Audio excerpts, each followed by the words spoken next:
Hey guys, எல்லாரும் எப்படி இருக்கீங்க? செம்மையாக இருக்கீங்கன்னு நினைக்கிறேன். ஸோ இன்றைக்கி நம்ம எங்கே வந்திருக்கோம்னு பார்த்தீங்கன்னா, செலின் ஆன்டி பஞ்சருக்கு அந்த ஷாப்பு தான் வந்திருக்கிறோம். அவங்க வந்து என்ன பண்ணுறாங்கன்னா, அந்த டயருக்கு வந்து பஞ்சர் ஆகாமல் இருக்கிறதுக்கு உண்டான ஒரு லிக்விடை வந்து ப்ரொவைட் பண்ணுறாங்க. ஸோ என்னோடய டயர் என்னன்னு பார்த்தீங்கன்னா, மிச்சிலின் டயரு 140/70 சம்திங். அது பார்த்தீங்கன்னா நான் போட்டதுலேருந்தே ஏகப்பட்ட பிரச்சனை, பின்னோல்ஸ் ப்ராப்ளம், பஞ்சர் ப்ராப்ளம்னு சொல்லி ரிப்பீட்டடாக மாற்றி வந்து டயரை ஏண்டா போட்டுன்ற அளவுக்கு வந்துருச்சு. ஸோ டயரையே மாற்ற முடியல, ஏன்னா ஆக்சுவலி நியூ டயர் தான் இது. அட் த சேம் டைம் வந்து என்னோடய ப்ராப்ளத்தை அரெஸ்ட் பண்ணோம்னா இந்த ஆன்டி பஞ்சர் லிக்விட் தான் ஹெல்ப் பண்ணணும்னு நான் நினைக்கிறேன். ஸோ அதுக்கு தான் வந்து நாங்கள் செலின் ஆன்டி பஞ்சர் லிக்விட் ஷாப்புக்கு வந்திருக்கிறேன். ஸோ என்னோடய டயருக்கு பார்த்தீங்கன்னா 700 ஆகும் சொல்லியிருக்கிறாங்க. ஸோ அது என்ன பண்ணுறாங்க, எப்படி பண்ணுறாங்க, இதனால் என்ன யூஸ்ன்றதை நம்ம பார்ப்போம். அது இல்லாமல் அவர்கிட்ட கேட்போம். ஸோ அவர் ஃப்ரீயாக இருந்தால் கண்டிப்பாக நம்ம எக்ஸ்பிளைன் பண்ணுவார். அது மட்டும் இல்லாமல் பார்த்தீங்கன்னா இதோட யூசேஜ் என்ன, எந்த அளவுக்கு இருக்குன்றத கண்டிப்பாக இந்த டயருக்கு வந்து கிளியராக தெரிஞ்சிடும். ஸோ இந்த டயரை வந்து விஸ்டாண்ட் பண்ணிருச்சு அப்படின்னா உண்மையிலே ஒர்த்து தான் அது. ஸோ அது எப்படி இருக்குன்றதை நான் அப்படியே ரன்னிங்கில் சொல்கிறேன். நான் ஒரு 2 days ஓட்டி பார்த்தா தான் நல்லா தெரியும்னு நினைக்கிறேன். நான் அது ஓட்டி பார்த்துட்டு அதையும் இந்த தடவை கண்டினியூவாக சொல்கிறேன். So stay tune with me guys. And also கண்டிப்பாக நீங்கள் இங்கே வந்தீங்கன்னா யூஸ் பண்ணி பாருங்கள். இப்போ தான் ஆக்சுவலி ஒரு பைக்குக்கு CT100 பைக்குன்னு நினைக்கிறேன், என் பின்னாடி இருக்குது, அந்த பைக்கு ஃப்ரண்ட் அண்ட் பேக் போட்டாங்க. ஸோ அவரும் ஆக்சுவலி பஞ்சர் ப்ராப்ளத்துக்காக தான் வந்தாங்க.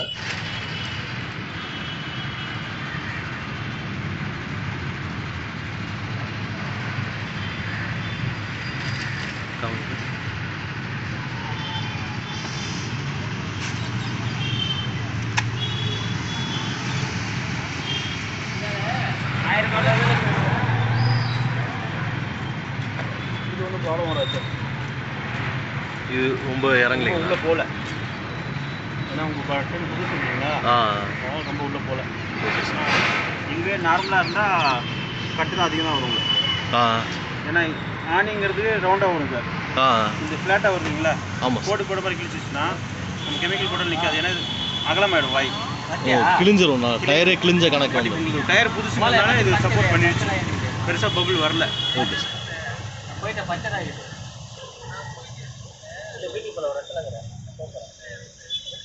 போயிட்டியா நீ?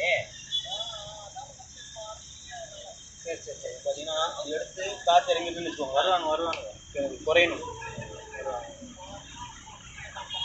அதே 40 அப்படியே தான் இருக்குது. Okay sir.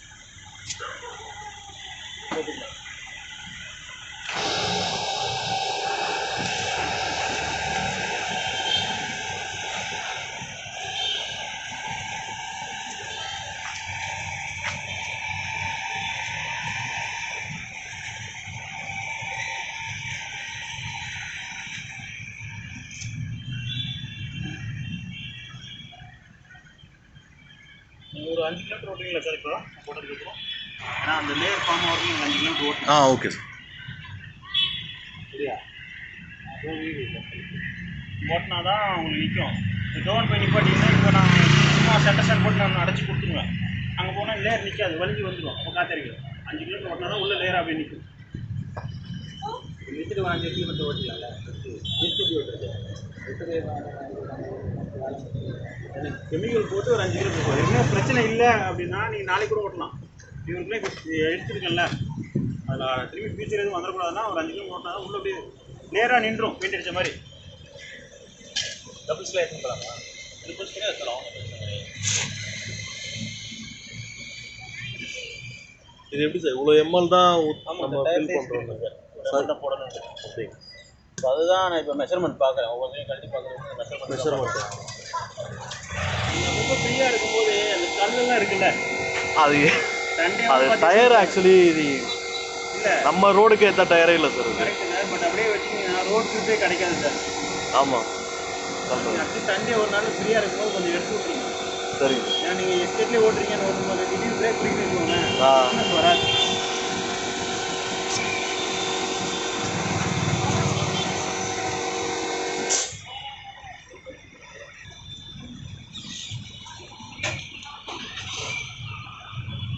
ரொம்ப இன்டெப்த் போகாதனால எதுவும் பெருசாக வரல சார், ஒன்றும் பிரச்சனை இல்லை. Okay sir.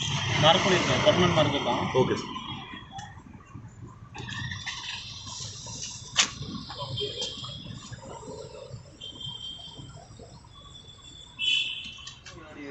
ஸ்ட்ரெயிட்டாக இல்லாமல் எல்லாம் ஒரு பஞ்சர்னா வருது, சின்னது. இது பாருங்க, இது எப்படி வளைஞ்சு ஏறி இருக்கு. இதெல்லாம் டயரில் ஆல்ரெடி பஞ்சர் ஆகி எல்லாம் பஞ்சர் ஆகி வந்தது சார். வந்தவங்க ஆணியோட வந்தாங்க, கெமிக்கல் போட்டு அரெஸ்ட் பண்ணி கொடுத்தேன். ஏன்னா நமக்கு வந்து அந்த க்ரௌண்ட் ஏரியா ரோட் கான்டாக்ட் இருக்கு இல்லைங்களா, ஃபுல்லாக இருந்தால் நீங்கள் பஞ்சரோட வாங்க, நான் அரெஸ்ட் பண்ணி கொடுத்துட்றேன். ஊசி குத்தாமல் வந்துட்டீங்கன்னா என்னால் சேவ் பண்ண முடியும். ஒன்ஸ் இப்போ உங்களதே ஒரு பழைய பஞ்சர் இருக்கு இல்லைங்களா, அது இப்போ தெரியாது, இன்னொரு 6 மாதமோ இல்லை 1 வருஷமோ போது ஓட தேயும், அதில் லீக் வரும். அதுக்கு நான் கேரண்டி தர மாட்டேன். அதுதான் இப்போ எழுதிட்டேன், ஒரு ஓல்டு பஞ்சர் ஒரு லைவ் பஞ்சர் அரெஸ்ட் பேசிடுவீங்க. Okay sir. ஏன்னா ஓல்டு பஞ்சர் ஓட தேஞ்சிச்சுன்னா அந்த த்ரெட் தேயும். அது எல்லா டயர்லையும் லீக் வரும்னு சொல்ல முடியாது. வந்ததுன்னா ஒரு சிலது அரெஸ்ட்டும் ஆகும், ஒரு சில அரெஸ்ட் ஆகாது. ஓகே. அந்த ஓல்டு பஞ்சருக்கு நம்ம வாரண்டி தர மாட்டோம். மற்றபடி இப்போ ஒன்றும் இல்லை, உங்கள்கிட்ட சார்ஜ் பண்ணுறதுக்கு நான் மணி பேக் கேரண்டி இருக்குது. அடுத்த வாணி குத்தி எடுத்து அடைக்கலைன்னா உங்கள் காசு திரும்பி கொடுத்துருவேன்.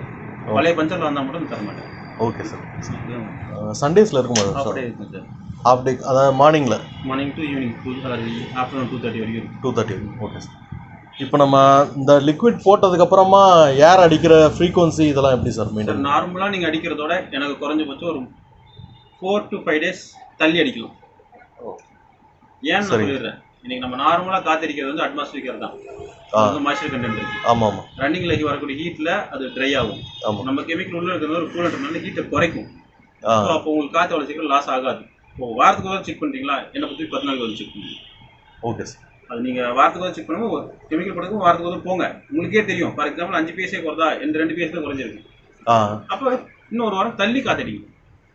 நைட்ரஜன் அடிச்சா இன்னும் கொஞ்சம் மாதம் சாலிடாக நீங்கள். ஆமாம், நார்மலாகவே நைட்ரஜன் நல்லா லைஃப் நிற்கும், நல்லா இருக்கும். டயர் லைஃபும் நல்லா இருக்கும் சார். நைட்ரஜன் யூஸ் பண்ணிக்கலாம். காற்று இறங்குறது தெரியாமனா லைஃபே வரும் நைட்ரஜன். பெட்ரோல் பங்க்ல நைட்ரஜன் போட்டிருக்கானே, அந்த ஏர்லாம் யாருமே இல்லை. அதாவது நைட்ரஜனுக்கு தனியாக சிலிண்டர் இருக்கணும். இப்படி ஒரு நாபு இருந்தால் அதெல்லாம் கிடையவே கிடையாது. அந்த நைட்ரஜன்ல பார்த்தீங்கன்னா இந்த நீட்டில் கொடுத்துருப்பாங்க எவ்வளோ குறையுது, அது தனி சிலிண்டராக இருக்கணும். அது தனி கேஸ், அது சிலிண்டர் இருக்கணும். பெட்ரோல் பங்க்ல இந்த நாபு திருப்புவாங்க, அதெல்லாம் சும்மா பேருக்காக. சார் நைட்ரஜன் போட்டிங்கன்னா கம்பல்சரி காசு வாங்குவாங்க சார். ஆமாம், அவன் காசு சிலிண்டர் வாங்குறான். ப்ளீஸ் 5 ரூபா 10 ரூபா வாங்குவோம் கண்டிப்பாக. பெட்ரோல் பங்காக இருந்தாலும் சரி, அலைன்மெண்ட் ஷாப் எவ்வளோ இருந்தாலும் சும்மா கொடுக்க மாட்டான். இன்னும் அலைன்மெண்ட் ஷாப்பில் நீங்கள் அலைன்மெண்ட் பண்ணுறீங்களா ஃப்ரீயாக பண்ணுவான். வெறும் காற்று அடிச்சு ஃப்ரீ தராங்க. அலைன்மெண்ட் ஷாப்பில் நைட்ரஜன் போடுறோம், அது ரியல் தானே? ரியல். ஏன்னா அவங்கலாம் வந்து மெயினாக 4 வீலருக்கு ஏன் கொடுக்குறாங்கன்னா, நார்மல் ஏர் அடிச்சா அந்த மாய்ச்சர் போய் திரும்ப துருப்பிடிச்சிடக்கூடாது, அதுக்காக நைட்ரஜன் கொடுப்பாங்க. அவன் என்னன்னா அலைன்மெண்ட் வரக்கூடிய ப்ராஃபிட்டில் அதை அட்ஜஸ்ட் பண்ணிக்கிறான். ஓகே, அது சர்வீஸாக கொடுத்தாரு. அதனால் அங்கே நீங்கள் பண்ணலாம். இந்த பெட்ரோல் பங்க்கில் நாபு திருப்புறதெல்லாம் போய் நான் இப்படி திருப்பினா நார்மலாக, இப்படி திரும்பினா நைட்ரஜன்லாம் சும்மா நினச்சி. Okay sir. ஏன்னா ஒரே இதுதான் இருக்கும், அவர் சிலிண்டர் வச்சு கூட பின்னாடி இடம் இருக்காது. ஆமாம், அதெல்லாம் சும்மா நினச்சி. வந்து ஹிமாலயாஸ் வரையும் ஓட்டிகிட்டு போகணும் அந்த மாதிரி நினைக்கிறேன் நான். அந்த மாதிரி லாங் டிரைவ் கண்டினியூவாக ஓட்டுறப்ப பார்த்தீங்கன்னா அந்த ஹீட்டுக்கு இன்ஜினே தாங்காது, டயர் தான் ரோட் கான்டாக்டில் இருக்கிறது. ஸோ நம்ம லிக்விட் வந்து எந்த அளவுக்கு எஃபெக்டிவாக இருக்கும், அவ்வளோ லாங் டிரைவ் கண்டினியூவாக ஒரு 600 கிலோமீட்டர்ஸ் ஓட்டிட்டு போகும். இங்கே தான் ஹைதராபாத் வரையும் ஓட்டிட்டு போகிறாங்க. ஓட்டலாம் சார், உங்களால் முடிஞ்சால் 1000 கிலோமீட்டர் ஓட்டினா கூட. என்னோட கெமிக்கல் வந்து பார்த்தீங்கன்னா -7 + 250 டிகிரி வரைக்கும் சப்போர்ட் பண்ணும். ஓகே, டெம்பரேச்சரில். ஸோ நார்மல் பாயிலிங் பாயிண்ட்டுக்கு 100 டிகிரி, அதை தாண்டாது பெருசாக. சரிங்களா? ஆமாம், வரக்கூடியது 100 டிகிரி தான். அந்த டெம்பரேச்சரே வச்சு பார்த்தா கூட 70-80 மேலே டயர் பஸ்ட் ஆகிற கண்டிஷன்ஸ்லாம் நடந்திருக்கு அந்த மாதிரி. அது அந்த ஹீட்டுக்கு தான் என்னால் வந்து அந்த ஹீட்டை குறைக்க முடியும், அந்த கெமிக்கல் குறைக்க முடியும். இது கெமிக்கல் போகிறனால ப்ளஸ் டயர் கூலிங்காக ஆகுன்றீங்க? ப்ளஸ் இல்லை, மெயின் ஒர்க்கே கூலிங் தான். கூலிங் பண்ணுறதுனால தான் உங்களுக்கு இந்த பஞ்சர் வராதுன்னு கேரண்டி தரேன். ஸோ அதை தாண்டி இந்த 1%, இப்போ 99% பஞ்சர் வராது, 1% சொல்கிறேன், ஏறிடுச்சா எடுத்துட்டு ஓட்டிடுங்க.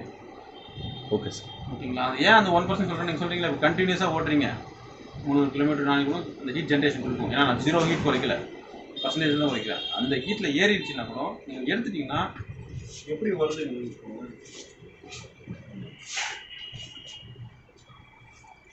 இந்த மாதிரி ஃபைபர் தான் சார் வரும். இந்த ஃபைபர் தான் இங்கே அந்த போலை வந்து பிளாக் பண்ணும். நம்ம இப்போ த்ரெட்டு போடுறோம்ல, அதுக்கு பதிலாக இந்த ஃபைபர் தான் வந்து உங்களுக்கு அங்கே பிளாக் பண்ணும். ஓகே, இதை எடுத்துகிட்டு ஓட்டும் போது தான் இந்த ஃபைபர் கிரியேட் ஆகும். சுற்றுறீங்களா, உள்ளே இருக்கிறது வந்து சென்ட்ரிஃபியூகல் ஃபோர்ஸ். ஆமாம், அப்போ தான் இந்த ஃபோர்ஸில் இந்த மாதிரி ஃபைபர் வரும். வெளியே வந்து பச்சை கலரில் கெமிக்கல் வரும், இந்த ஃபைபர் வராது. இதில் தான் அந்த ஓட்டையை வந்து அடைக்கும். ஓகே, இதுதான் ஒர்க்கிங் பிரின்சிபல். இது வந்து லைக் ஸ்க்ரீனிங் டெக்னாலஜின்னு சொல்லுவோம். சுத்த கெமிக்கல் வெளியே வரும், இந்த ஃபைபர் வந்து ஓட்டை அடிக்கும். இதுதான் இந்த ப்ராடக்டோட. இப்போ நம்ம இங்கே இருக்க கிளைமேட்டுக்கு ஓகே சார், இது வந்து சம்மர் ஹாட் கிளைமேட் தான் எப்போ நம்ம இதில் இருக்கும். இது நார்த் சைடு அந்த மாதிரி போகிறப்ப அந்த ஃப்ரீசிங் டெம்பரேச்சருக்கு அதுக்கெல்லாம் எப்படி ஆக்ட் ஆகும்? இது technology wise it is US based technology. யூஎஸில் வந்து பார்த்தீங்கன்னா நார்மலாகவே வந்து 2 டிகிரி 3 டிகிரியில் இருக்கும். அதனால தான் சொல்கிறேன் அப் டு -7 வரையும். இதுவே எனக்கு லே லடாக் ட்ரிப் போகிறாங்க, ஆமாம், அங்கே ஒரு சில இடத்துலாம் -10 போகும். ஆமாம், ஃப்ரீஸ் ஆகும். திரும்பி நார்மல் வேணால் லிக்விட் ஆகிடும். ஓ பட் -7 வரைக்கும் என் ப்ராடக்ட் வேலை செய்யும். Okay sir. Sir very simple sir. Technical நேமாக பார்த்தீங்கன்னா இட்ஸ் எ கிளைகால். நீங்கள் டெக்னிக்கல் பர்சனாக தெரியும். Glycol is a coolant. கேள்வி ரேடியேட்டரில் ஊற்றுறோம் இல்லைங்களா? ஆமாம் இட்ஸ் எ கிளைகால் கூலண்ட். அதோட கிரேடு வேறு, இதோட கிரேடு வேறு, அவ்வளோதான். இது நான் டயருக்கு வரனால இது ஆர்கானிக். இதுலேயே இன்னும் இண்டஸ்ட்ரியல் கெமிக்கலாக போனால் இன்னும் பவர்ஃபுல் கிளைகால் இருக்குது. அங்கே வந்து நான் இப்போ இதே கெமிக்கல் தான் நம்ம ஹெவி வெஹிக்கல்ஸ்க்கும் யூஸ் பண்ணுறோம். எல்லாத்துக்கும் நான் ட்ரக்ஸ் வரைக்கும் கொடுக்குறது இதே கெமிக்கல் தான். இதே கெமிக்கல் தான். அவங்களாம் 1 லட்சம் 1.5 லட்சம் கிலோமீட்டருக்கு இதே யூஸ் பண்ணி உங்களுக்கு போட்டால் இதே கெமிக்கல் தான் அவங்களுக்கு கொடுக்குறேன். டயர் உங்களுக்கு சீக்கிரம் தெரியும், உங்களுக்கு லேட்டாக தெரியும். அது வரைக்கும் இந்த கெமிக்கல் வேலை செய்யும். அது வரையுமே அந்த இதுலேயும் அந்த கெமிக்கல் ஒர்க் அவுட் ஆகும். இப்போ நான் விஆர்எல்லாம் கொடுக்குறேன். 1 லட்சம் கிலோமீட்டருக்கு போடுறாங்க இந்த கெமிக்கல். அதுக்கப்புறம் தான் டயர் மாற்றுறாங்க. டயர் மாற்றும்போது திரும்பி கெமிக்கல் கொடுக்குறாங்க. இந்த போட்ட கெமிக்கல் பஸ்ஸுக்கு லாங் டிரைவ் போகிற பஸ் எல்லாம் கண்டிப்பாக இந்த மாதிரி பஞ்சர் ப்ரூஃப் இருந்தால் தான் அந்த வராங்க. இதே இப்போ நான் பார்த்தீங்கன்னா க்ரீனாக இருக்குல்ல? ஆமாம் சார். இதில் ஓட ஓட என்ன ஆகும் அப்படின்னா இப்படி கலர் மாறிடும். ஆல்ரெடி போட்ட டயர். ஸோ இப்போ நான் ஓப்பன் டு ஏர் வைக்கிறதுனால இப்படி ட்ரை ஆகுது. அதுலன்னா இது லிக்விடாக தான் இருக்கும். Okay sir. டயருக்குள்ளேயோ பாட்டிலுக்குள்ளேயோ இருந்தால் காயாது. ஓப்பன் டு சன்லைட் இருந்தால் ட்ரை ஆகும். உங்களுக்கு வந்து பாதி டயருக்கு மேலே ஓடிடுச்சு சார். அதனால் வந்து எடுத்துகிட்டு காற்று வெளியே லீக் வந்துடுச்சு. உங்களுக்கு அந்த டயர் கண்டிஷன் நல்லா இருக்கிறதுனால பெருசாக லீக் வெளியே வரல உங்களுக்கு. என்ன டயர்னா? C8ங்களா? எப்படி சார் மெஷர் பண்ணுறீங்க? Depth gauge sir. டயர் எவ்வளோ இருக்குன்னு காட்டும். இது ஒரு ஒரிஜினல் டயர் வந்து இவ்வளோ தான். அதாவது 5 to 6 mm அதான் டெப்த் இருக்கும். 5.42 டெப்த்து. ஏன்னா இந்த இது மேக்ஸிமம் தேவையே தெரியாது. இப்போ சென்டரில் நான் காட்டுறேன்.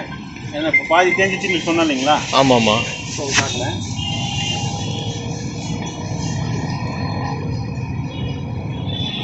அஞ்சு 5.2 எங்கே இருக்குது, இப்போ 2.2 எங்கே இருக்குது. இப்போ பாதி டயர் தேஞ்சு போச்சு. இப்போ நீங்கள் 1 வருஷம் போட்டிங்களே, 2 மாதம் போட்டிங்களா, டயர் ஓடிடுச்சு. 4 மாதம் தான் இருக்கும். அதே மாதம் இவ்வளோ தான் டயரோடது. வேறு ஒன்றும் வித்தியாசம் இல்லை. ஏன்னா இப்போ எங்களுக்கான டெய்லி தான் பார்க்குறேன். பார்த்துட்டே தெரிஞ்சு போயிருக்கு சார். இப்போ நீங்கள் எவ்வளோ டயர் பார்த்துருப்பீங்க. உங்கள் பைக்ஸுக்குன்னா இந்த பிராண்டு கம்பெனி வந்து நல்லா இருக்கு அப்படின்னு உங்கள் சஜஷன்? 4 வருஷத்துக்கு முன்னாடி வரைக்கும் சார் என்னை பொறுத்த வரைக்கும் நீங்கள் சிஎட் ஆகட்டும், எம்ஆர்எஃப் ஆகட்டும், எல்லாமே வந்து பெட்டர்னு சொல்லலாம். எந்த கம்பெனியுமே இதுதான் பெஸ்ட்டுன்னு சொல்ல முடியாது. இருக்கிறதுல பெஸ்ட்டுன்னு சொல்ல வந்தீங்கன்னா ஃபர்ஸ்ட் மிச்சிலின், 2வது எம்ஆர்எஃப், 3வது சிஎட். அதை தாண்டி அடுத்து கீழே வந்தீங்கன்னா இன்னைக்கு அப்போலோ வந்துருக்கு. அப்போலோ ஜேகே எல்லாத்துக்கும் கடைசியாக இருக்குது டிவிஎஸ். இவ்வளோ தான் சார் நீங்கள் டயர் கம்பெனி இருக்குது. டூ வீலர் செக்மெண்ட்டுக்குள்ள வந்தா அப்படியே காரில் போனால் கான்டினென்டல் பிஸ்டோன் நிறையா இருக்குது. டூ வீலருக்கு இந்த 5 டயர் தான் இருக்குது. ஸோ கழுத்து கட்ட கொடுத்த மாதிரி இந்த 5 கூட தான் நம்ம போய் ஆகணும். பட் இன்னைக்கு என்ன ஒன்றா இன்னைக்கு அந்த மெஷர்மெண்ட் காமிச்சோம் பார்த்தீங்கன்னா இது யாரும் பார்க்கறது இல்லை. இருக்குது 6 mm டெப்த் இருக்கணும். இதுதான் ஒரு ஃபார்முலா. கண்டிப்பாக உங்கள் ப்ரொடக்ஷன் வரக்கூடாது. காருக்குன்னா 8 mm டெப்த் இருக்கணும். ட்ரக்ஸுக்கு போனால் 15 mm இருக்கணும். பேக் டயர்லாம் 17 இருக்கும். இன்னும் கொஞ்சம் ஹெவியாக போட்டால் 23 இருக்கும். ஒரு 2 வீலர்னா 6 mm டெப்த் இருக்கணும். அப்போ தான் அந்த சொல்கிற 25,000 கிலோமீட்டர் வரும். இல்லைன்னா வராது. அதோட ரூல்ஸே தான். ஒரு எம்எம்க்கு 4,000 கிலோமீட்டர் தான் லாஜிக். இதில் வந்து ப்ளஸ் ஆர் மைனஸ் தான். ரோட் கண்டிஷன் அவங்க எப்படி ஓட்டுறாங்க, காற்று இல்லாமல் ஓட்டுறாங்க, இதெல்லாம் இன்னும் குறையலாம், இல்லை ஏறலாம். ஸோ அந்த 4,000னா 6 4 24 25,000 கிலோமீட்டர். நீ ஸ்கூட்டர்லாம் ஆவரேஜாக 20,000 to 25,000 கிலோமீட்டர் தான் வரும். அதுக்கு மேலே வராது. அதுக்கப்புறம் டயர் மாத்திர கண்டிஷன். இது வந்து நான் சொல்கிறதுமே பேக் டயருக்காக தான். பேக் டயர் தான் ஃபாஸ்ட்டாக செய்யும். ஆமாம். ஃப்ரண்ட் அவ்வளோ சீக்கிரம் செய்யாது. ஃப்ரண்ட்டில் வந்து லோட் பெருசாக வராது. அதே மாதிரி இந்த இதுக்கும் நீங்கள் எந்த வண்டிக்கு போகிறீங்க டயர் பேட்டர்னு ஃப்ரண்ட்டில் மாறும். ஆமாம். ஸோ இன்னொன்று நம்ம ஸ்டேரிங் கண்ட்ரோலே இருக்கும் இல்லைங்களா? ஆடிட்டே இருக்கிறதுனால உங்களுக்கு பஞ்சருக்கோ இதுக்கும் அவ்வளோ சீக்கிரம் அங்கே அஃபெக்ட் ஆகாது. இங்கே தான் லோடு அதிகம். இன்ஜினோட வரும்போது ஹீட் அதிகம். நம்ம ஃபிக்ஷனோட வரும்போது இப்போ 2 பேர் உட்காந்தோம்னா அந்த லோடும் அங்கே பெருசாக இறங்காது. ஆமாம். காரில் கூட எடுத்திங்கன்னா லோடே பேக்கு தான் வரும். ஃப்ரண்ட்டில் வந்து இன்ஜின் லோடு தான். ஏன் ஃப்ரண்ட்டில் எப்படின்னா வந்து புது டயர் மெயின்டைன் பண்ணாங்கன்னா அந்த ரோடு கிரிப்புக்காக தான். பஞ்சர் ஃப்ரண்ட் ஆயிடுச்சு இழுத்து பேக்கில் கூட உங்களால் கண்ட்ரோல் பண்ண முடியும். ஃப்ரண்ட்டில் கண்ட்ரோல் பண்ண முடியாது. அதனால தான் பிரேக்கே கூட எப்பயுமே வந்து பார்த்தீங்கன்னா ஃபஸ்ட்டு பேக் பிரேக் அப்ளை பண்ண சொல்லுவாங்க. அப்புறம் தான் ஃப்ரண்ட்டு பிடிச்சிருவாங்க. ஃப்ரண்ட்டை பிடிச்சிங்கனாலே ஹிட் ஆகும். பஞ்சர் ஆகும் இழுத்து. இதுதான் டயரில் இருக்குது. வந்து மார்க் பண்ணியிருக்கேன் சார். அது லீக் ஆகுது. எப்படி அரசு ஆகுது நீங்கள் பார்க்கலாம்.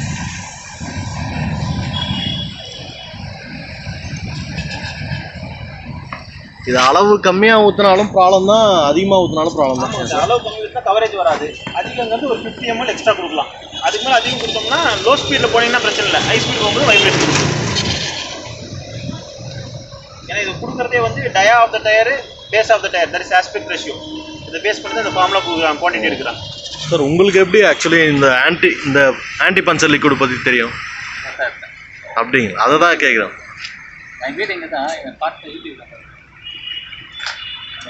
உங்களுக்கு என்ன ப்ராப்ளம் சார் ஆக்சுவலி டயரில்? அடிக்கடி பஞ்சர் ஆகிட்டு.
இங்கே தான் மார்க் பண்ணியிருக்கேன்.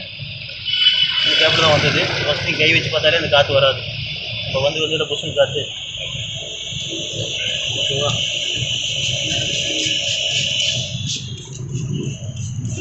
இந்த கோகுலும் வராது. நீங்கள் அந்த கை வச்சும்போது எப்படி காற்று அடிச்சதோ வராது. நான் போடுறது பர்மனன்ட் மார்க்கர். பஞ்சரே ஆயிடுச்சா? லைவ் பஞ்சரில் வந்தவருக்கு நான் அரசு கெமிக்கல் போட்டு அரெஸ்ட் பண்ணி கொடுத்துருவேன். இவ்வளோ தான் இதோட வேலை. நீங்கள் பண்ண வேண்டியது அப்பப்போ சும்மா நினச்சிக்கு டயரை பாருங்கள். ஏதாவது இருந்தால் எடுத்துருங்க. மற்றபடி எப்படி அடிக்கிற காற்று எப்படி அடிக்கணும்னா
பார்த்தீங்கன்னா ஒரு வழியாக நம்ம டயருக்கு வந்து ஆன்டி பஞ்சர் லிக்விட் போட்டுட்டோம். செம்மையாக எக்ஸ்பிளைன் பண்ணாப்புல.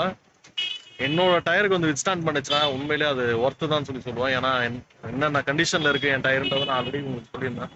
பின்னோல்ஸ் பஞ்சர் அதெல்லாம் பார்த்தீங்கன்னா ஒரு பிளேட்டே வந்து உள்ளே சொருவிக்கிட்டு இருக்கு. என்னோட ரோடு கண்டிஷன் பார்த்தீங்கன்னா அம்பத்தூர் எஸ்டேட் ரோடு தான். அம்பத்தூர் எஸ்டேட் ரோட்டில் பார்த்தீங்கன்னா எவ்வளோ பர்ரு கொட்டி கிடக்குது அந்த ரோட்டில் ஓட்டுறவங்களுக்கு நல்லாவே தெரியும். ஸோ அந்த பர்லையும் நிற்கிது அப்படின்னா தான் இந்த ஆன்டி பஞ்சர் லிக்விட் வந்து உண்மையிலே ஒர்த்துன்னு சொல்லுவாங்க. ஸோ அதோட கண்டிஷன் என்னன்றதை நான் கண்டினியூவாக சொல்கிறேன். Stay tune with me. And இந்த வீடியோ பிடிச்சா லைக் பண்ணுங்கள் அண்ட் சப்ஸ்கிரைப் பண்ணுங்கள். சேனலை மறக்காமல் சப்ஸ்கிரைப் பண்ணுங்கள். So thank you guys.